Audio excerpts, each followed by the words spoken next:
These running backs lit up the NFL for just one season, capturing the spotlight with incredible performances that made fans believe they were the next big thing. But in the blink of an eye, their time at the top ended as quickly as it began. From record-breaking games to unforgettable moments, these players left a lasting mark for that 1 year. Let's dive into the biggest one-year wonder running backs in NFL history and find out what went wrong after their brief rise to fame.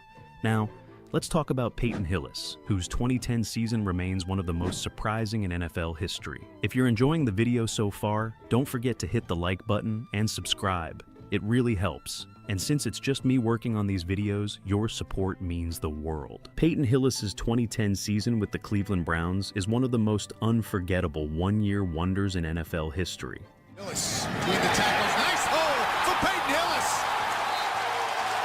Leaping over a man and down inside the 25 to the 24-yard line, Peyton Hillis. After being traded to Cleveland from Denver, where he had limited opportunities, Hillis found himself buried on the Browns' depth chart. But when injuries sidelined other running backs, Hillis seized his moment, starting in Week 3 against the Baltimore Ravens. Despite facing an impressive Ravens defense, Hillis rushed for 144 yards, showcasing his power and versatility by adding 36 receiving yards. This performance not only marked the beginning of his breakout year, but also set the stage for what would become one of the most surprising seasons by a running back. His most remarkable performance came in Week 9 against the New England Patriots, one of the best teams in the league at the time. Hillis dominated, running for 184 yards and scoring 3 total touchdowns, single-handedly leading the Browns to a stunning 34-14 victory. His powerful running style, combined with his ability to catch passes, made him a nightmare for opposing defenses. This standout game earned Hillis AFC Offensive Player of the Week honors, making him the first Browns running back since 1992 to win the award. By the end of the 2010 season, Hillis had rushed for 1,177 yards and 11 touchdowns, while also racking up 477 receiving yards, totaling 1,654 yards from scrimmage. These numbers placed him 6th in the NFL for total yardage that year, cementing his reputation as a rising star. Fans and analysts alike were captivated by his meteoric rise, which culminated in him being voted onto the cover of Madden NFL 12, beating out star players like Michael Vick. This was a remarkable feat for a player who had been relatively unknown at the start of the season. However, the following season didn't go as planned. Every time I carried the ball, things happened.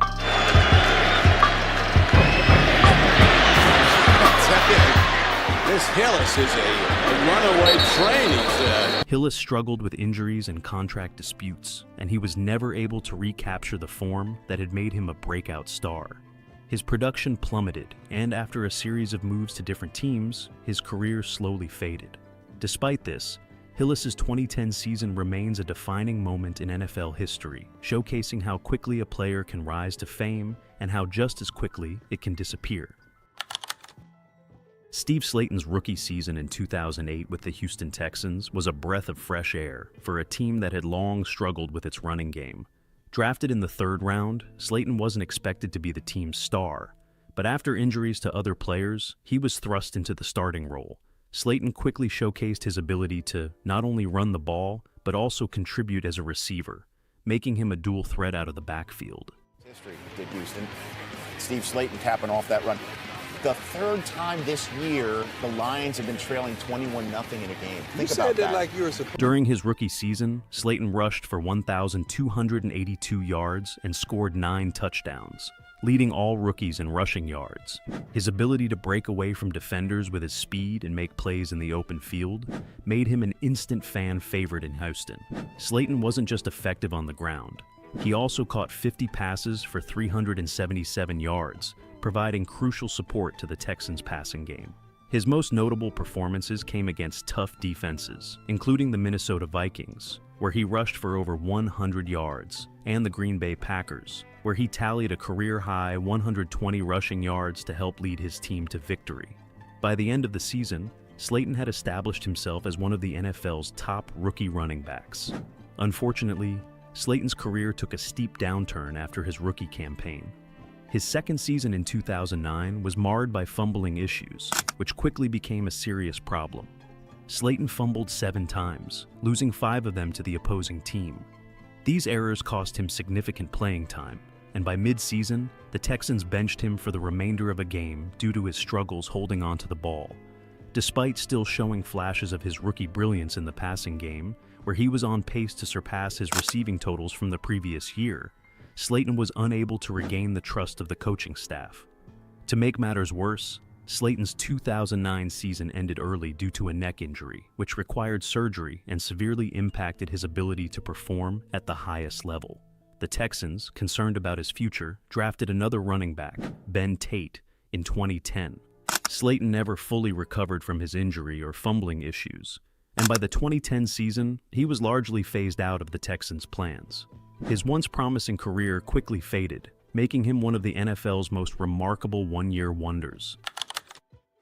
Ickey Woods burst onto the NFL scene in 1988 as a rookie running back for the Cincinnati Bengals, and his impact was immediate and electrifying. Selected as the 31st overall pick, Woods quickly became a fan favorite, not only for his outstanding performance on the field, but also for his famous Ickey Shuffle dance, which he performed after scoring touchdowns. That year, Woods put together one of the most impressive rookie seasons in NFL history, rushing for 1,066 yards, scoring 15 touchdowns, and averaging a remarkable 5.3 yards per carry. His bruising running style, combined with his agility, made him one of the most dangerous offensive weapons in the league. Woods' contributions helped the Bengals achieve a 12-4 record and a trip to the Super Bowl. His 7 games with over 100 rushing yards were a key part of the Bengals' offensive success, and his 15 touchdowns were the second most in the league, only behind Eric Dickerson. His rookie records for rushing yards and touchdowns still stand as franchise milestones, solidifying Woods as one of the best rookies the Bengals had ever seen.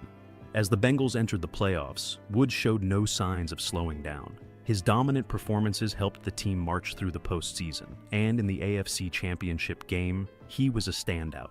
The Bengals reached Super Bowl 33, where they faced the San Francisco 49ers. Though the Bengals lost the game 20-16, Woods made his mark by rushing for 79 yards, proving once again that he was a force to be reckoned with.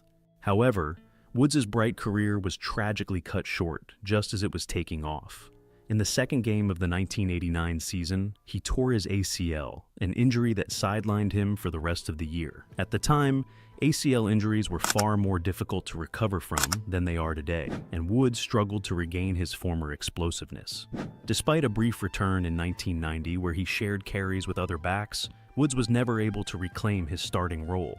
In 1991, he suffered another knee injury, which effectively ended his career at just 26 years old. Though his time in the NFL was short, Woods' rookie season remains legendary, not only for his remarkable stats, but also for the cultural phenomenon that was the Ickey Shuffle. He left a lasting legacy as one of the most iconic one-year wonders in NFL history, showing that even a short career can have a huge impact on the game.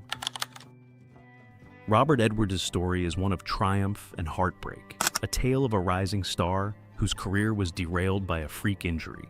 Drafted by the New England Patriots in the first round of the 1998 NFL Draft, Edwards quickly established himself as one of the best rookie running backs in the league. In his debut season, he rushed for 1,115 yards and 9 touchdowns, while also adding 331 receiving yards. His versatility as both a runner and a pass catcher made him an invaluable asset to the Patriots' offense. He even set a remarkable record by scoring a touchdown in each of his first 6 NFL games, an extraordinary feat for any rookie. Edwards' combination of speed, power, and agility made him one of the most exciting young players to watch that year. His breakout performance not only garnered praise from fans and analysts, but also established him as a cornerstone of the Patriots' future. However, his promising career took a tragic turn in 1999, during what was supposed to be a fun, lighthearted event. A rookie flag football game on the beach during Pro Bowl week. I would sneak outside and I would play and I would ride bikes and I would play throw-up tackle.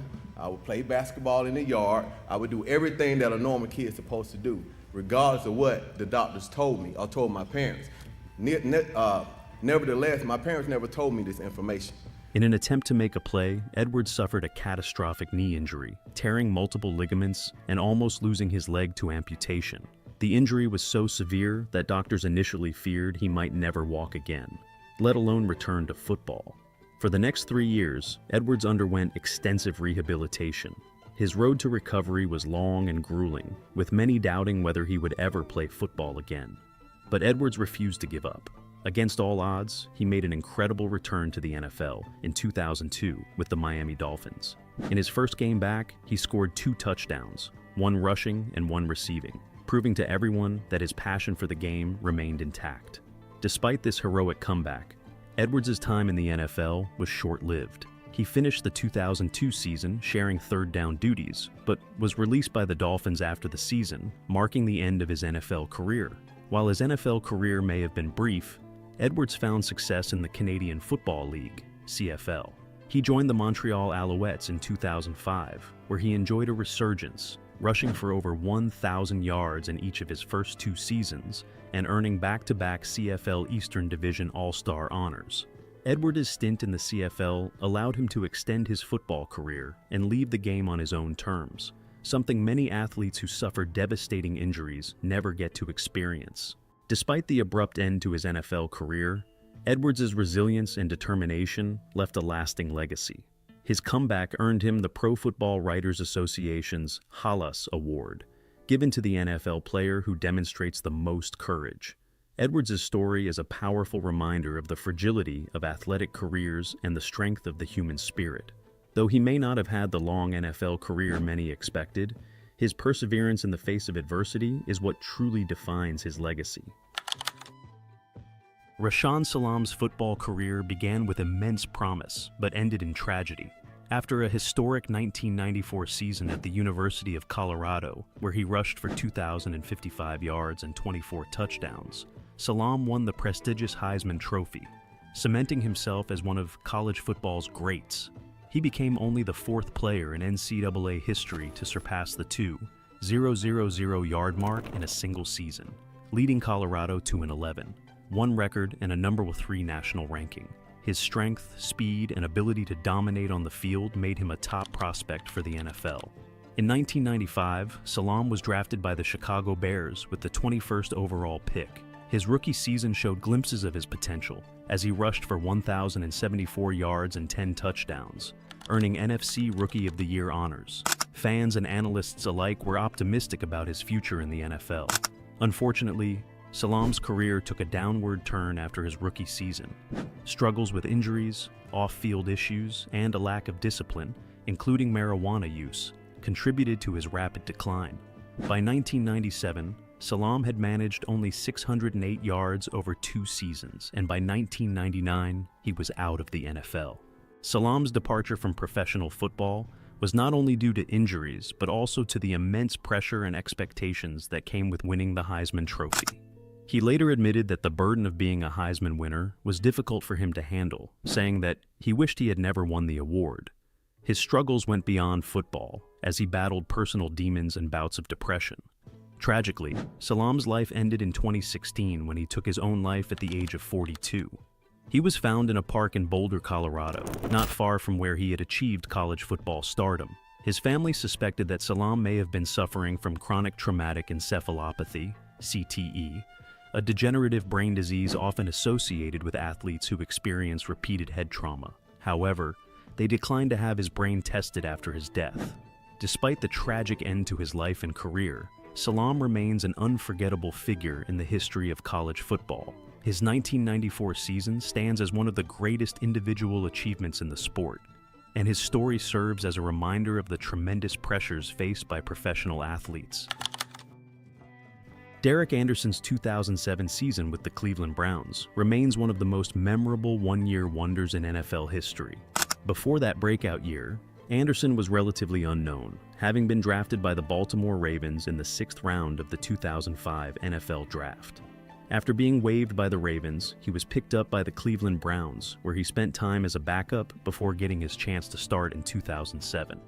That year, Anderson took over the starting role in Week 2 after the Browns' initial starter, Charlie Frye, struggled and was traded. Anderson made an immediate impact, throwing for 328 yards and 5 touchdowns in a thrilling win against the Cincinnati Bengals. This performance marked the beginning of a magical season for Anderson and the Browns.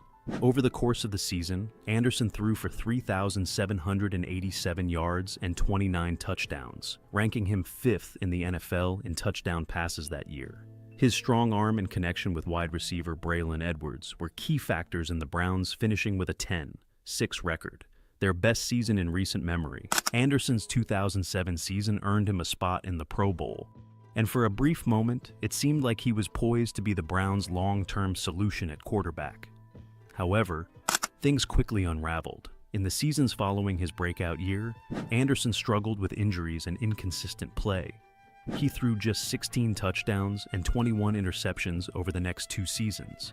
And by 2010, he had moved on from Cleveland, playing backup roles for several teams. What makes Anderson's story particularly poignant is that the Browns have experienced limited success since his departure.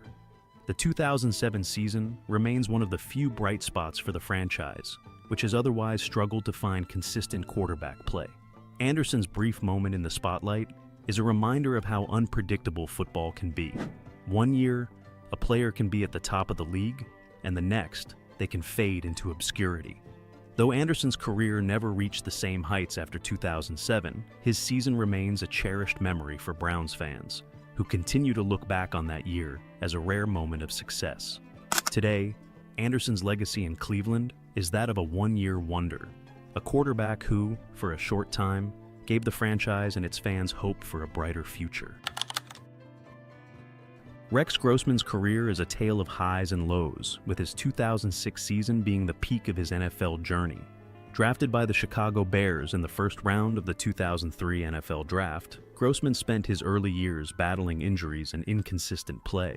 However, 2006 marked a turning point when he led the Bears to a 13-3 regular season record, earning them a spot in Super Bowl 41. His arm strength and deep passes, paired with a dominant Bears defense, made for a memorable season. During that year, Grossman threw for 3,193 yards and 23 touchdowns, leading the Bears to their first Super Bowl appearance in over 2 decades. Despite his success, Grossman's play was inconsistent, with games where he excelled and others where he struggled, throwing a total of 20 interceptions during the regular season.